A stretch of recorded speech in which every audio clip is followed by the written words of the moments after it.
May of last year, Police Minister Bheki Cele announced Plessislaer in Pietermaritzburg as one of the murder hotspots in South Africa. The area is known for its alarmingly high number of murders, GBV-related incidents and other contact crimes. Now, Cele paid a visit to the area early in 2021. He announced the deployment of additional officers at the time, but we're asking, was this enough for women and children in the area to feel safe, and what are the hopes of activists there ahead of the State of the Nation address this evening? Let's bring into the discussion Lifeline and Rape Crisis Director Sinikiwe Biyela, who joins us via our video link this morning. Sinikiwe, it's great to have you with us on the program, and certainly the issue of gender-based violence must feature very highly on what the President has to say in his address this evening. What are your hopes, particularly insofar as that community is concerned? Good morning to you, and good morning to the viewers of Newzroom Afrika. I think our hopes are very high, and in particular because Pietermaritzburg is actually becoming a very dangerous city and a very unsafe community to be in. Maybe before I just go quickly to what our hopes, I think the President would also need to understand where the hopes are coming from. Our statistics when it comes to gender-based violence and rape cases in this area, in the last 6 months, the Lifeline has supported over 3,000 women and children that are victims of gender-based violence. And 1,470 of those victims comes from the area of Plessislaer. So that alone says how big is the problem in that particular area.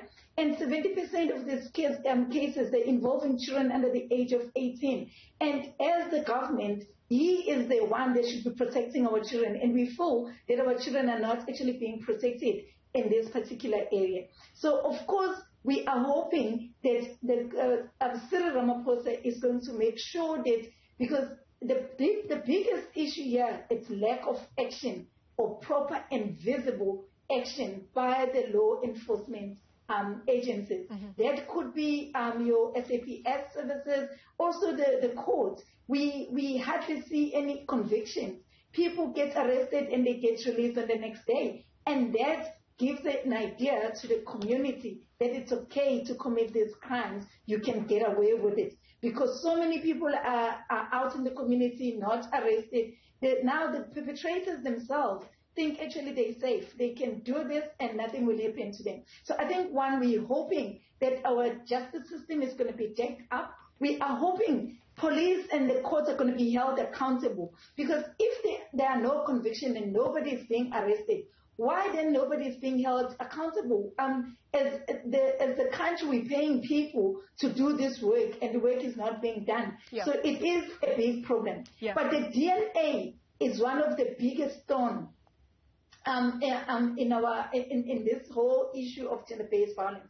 We have cases that are pending for more than 3 years, just waiting for the DNA results. So we are hoping Mr. President is going to fast-track the whole issue of DNA, because all the murder cases, the robbery cases, the rape cases where we tell survivors not to shower so that the DNA, the samples will be taken, they've been waiting for 3 years or 4, and their cases have been withdrawn from court.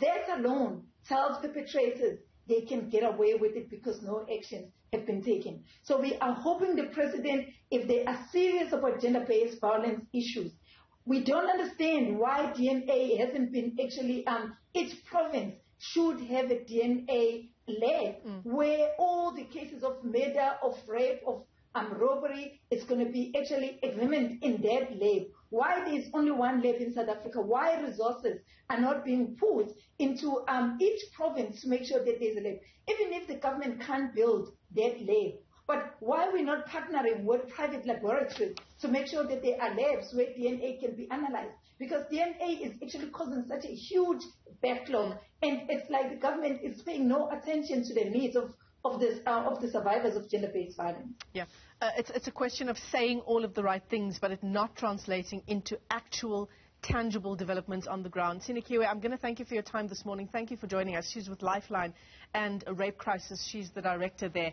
Sinikiwe Biyela joining us this morning on the program. Certainly gender-based violence we are expecting to be high up on the President's agenda this evening, not insofar as proclamations is concerned, but real-world developments on the ground. For example, as Sinikiwe just pointed out, DNA labs in each province as a start.